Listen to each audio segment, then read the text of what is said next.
Saudara-saudariku serta anak-anak sekalian, dimanapun Anda berada,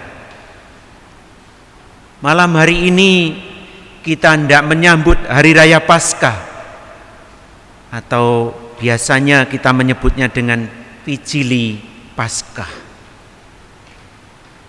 Apa yang sebenarnya sedang kita rayakan dan bagaimana kita harus merayakannya?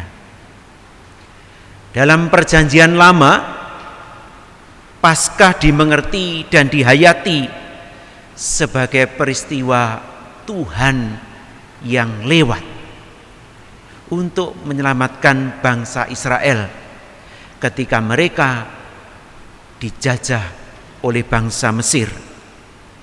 Mereka akan dibebaskan dari kematian ketika Tuhan mengutus malaikat mautnya di Mesir. Itu yang dikisahkan dalam Perjanjian Lama. Sedangkan dalam Perjanjian Baru, rupanya Tuhan tidak hanya sekedar lewat. Kalau lewat itu berarti hanya sepintas, hanya sebentar. Tetapi dalam Perjanjian Baru, Paskah berarti Tuhan tinggal bersama manusia, mengalami apa yang dialami oleh manusia, merasakan apa yang dirasakan oleh manusia. Dia ikut menderita bersama manusia dan kemudian mati bersama manusia, tetapi berakhir bangkit dari kematian. Itulah Paskah. Oleh karena itu, pada malam hari ini Injil mengisahkan kebangkitan Yesus. Orang yang pertama mendengar dan bertemu dengan Yesus yang bangkit itu adalah para perempuan yang nekat ke kubur Yesus.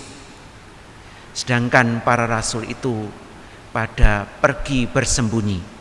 Inilah kenekatan seorang perempuan. Mereka diberitahu oleh malaikat bahwa Yesus tidak berada di kubur lagi. Dan ketika hendak memberitahukan kepada para murid yang lain, mereka dijumpai oleh Yesus. Ketika berita ini disampaikan kepada para murid yang lain, apa yang terjadi? Mereka tidak langsung percaya. Isinya saja sudah berat untuk dimengerti. Masa ada orang yang mati bisa hidup kembali? Dan pembawanya pun sulit dipercaya, yaitu para perempuan yang pada waktu itu kesaksiannya sangat diragukan atau tidak bisa diterima masyarakat waktu itu. Maka para perempuan tidak pernah menjadi saksi di pengadilan karena kesaksian mereka diragukan. Biasanya kalau kita mengatakan ya perempuan itu suka gosip, maka jangan dipercaya. Saudara-saudariku yang terkasih serta anak-anak sekalian, Paskah sesungguhnya adalah peristiwa manusia sulit mengerti dan memahami Yesus yang mati dan hidup kembali itu sebagai satu kebenaran. Hanya iman yang mampu menembus peristiwa tersebut sebagai kebenaran. Dan kebenaran itu yang akan memperbarui hidup manusia dan menghantar mereka pada keselamatan yang sejati. Peristiwa Paskah ini sulit dimengerti dan dipahami oleh akal budi kita. Tapi iman yang kita miliki akan membantu membuka rahasia atau misteri besar dari Allah ini. Saat ini sebenarnya kita juga dihadapkan pada persoalan yang sangat sulit kita mengerti dan kita pahami dengan akal budi atau otak kita. Apa itu? Virus corona, makhluk kecil yang tidak mampu kita lihat dengan mata biasa kita, mampu mendatangkan penyakit, bahkan mendatangkan kematian. Seakan-akan menghadapi makhluk ini kita tidak berdaya. Dan makhluk ini benar-benar mengubah kebiasaan-kebiasaan hidup kita.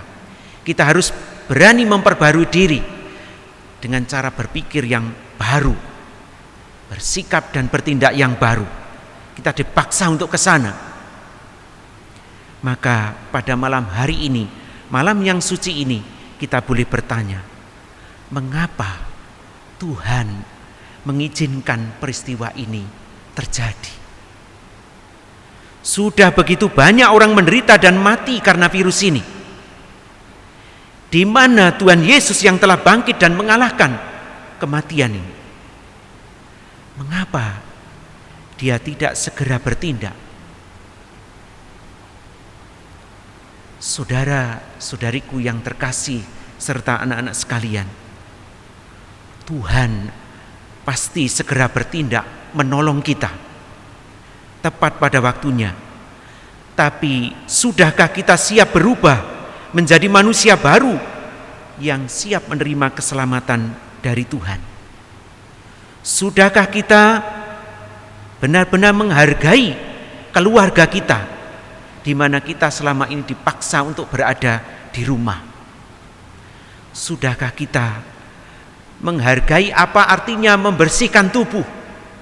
Apa artinya menjaga lingkungan yang sehat?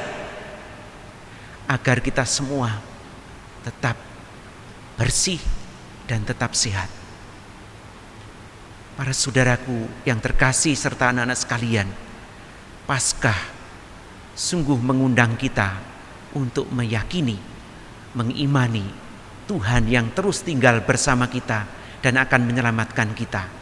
Tinggal menunggu apakah kita sudah siap untuk hidup baru bersama Yesus yang telah bangkit.